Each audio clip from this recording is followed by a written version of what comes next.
Most artists fail when they try to design stylized cars because they start too early with details. They begin with headlights, mirrors, small curves, realistic references, and very quickly the design loses personality.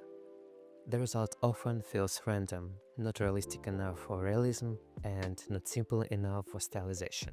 But stylized vehicle design works differently.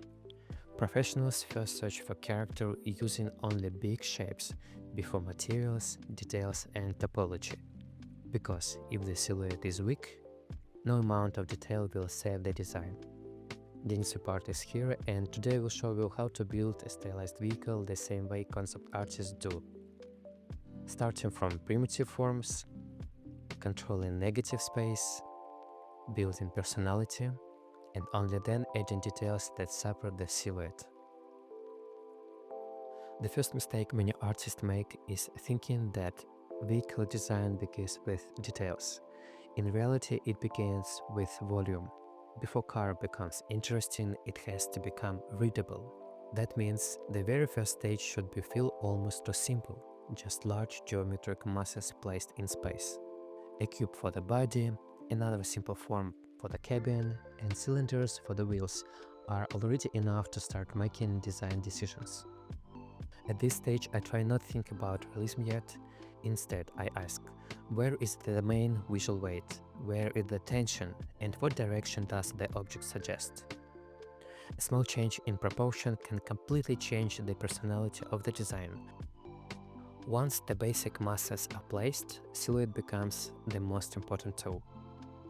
A strong stylized vehicle should still work if you see it only as a black shape. This is why negative space matters so much. The distance between wheels, the opening under the body, the size of the windows, all of these create rhythm inside the silhouette. Sometimes removing a piece of geometry creates more style than adding one. This is especially important in stylized design because clarity always wins over complexity. Many Disney or animated vehicle designs look simple because every empty space was designed intentionally. When I test silhouettes, I often zoom out and ask if the object is still readable immediately. If not, the design usually needs simplification before moving forward. Before adding any design lines, I try to understand who this vehicle belongs to. This may sound abstract, but character changes every design decisions. Even in stylized work, viewers immediately feel intention when proportions support personality. That is why I often spend more time adjusting simple forms than adding visible design elements. If the base already tells story, the rest becomes much easier. Many artists reach a good silhouette and then slowly destroy it by adding too much information.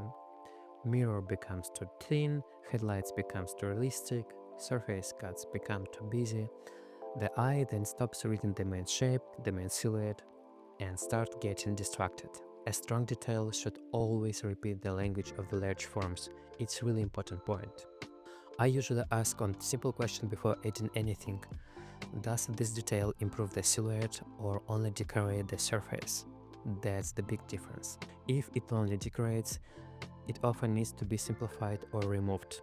What about materials? I usually avoid extreme gloss because it starts competing with the form itself.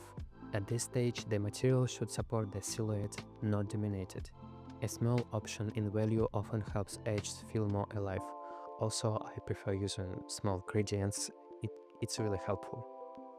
And the main goal is not realism, it's great support for the main design and clean visual direction.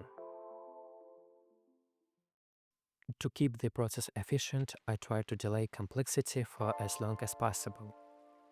For example, I avoid beveling too early. Early bevels often create too many edges before the design is stable. Mirror modifier also stays active until very late because symmetry helps design decisions happen faster. Another useful habit is working in simple colors. I also check the main shape frequently in some pure black silhouette. If the shape works there, it usually works everywhere. If your vehicle already looks interesting before details, you are usually on the right path. because strong stylized design is rarely about complexity. It's usually about clear decisions made early. And if you want, next time we can build a full stylized vehicle from scratch, from first silhouette all the way to final lighting. Thank you guys for watching, I hope it was useful. See you.